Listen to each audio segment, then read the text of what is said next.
எம்ஜிஆர் நடித்த படங்கள் வெளியாகி வசூலை குவித்து கொண்டிருந்த காலகட்டம். பட தயாரிப்பாளர்கள் அவர்களின் படங்களில் நடிக்க எம்ஜிஆரிடம் கால்ஷீட் கேட்டு தவம் இருந்தனர்.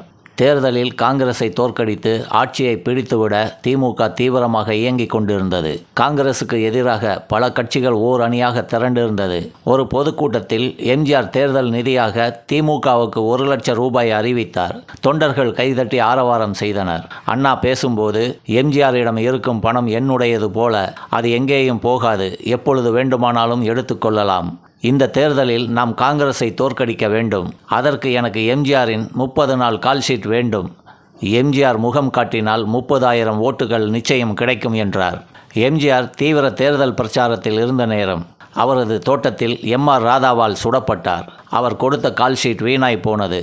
ஆனால் படுத்துக்கொண்டே அந்த தேர்தலில் திமுகவை ஜெயிக்க வைத்தார். அதுதான் எம்ஜிஆர் என்ற 3 எழுத்தின் மந்திரம்.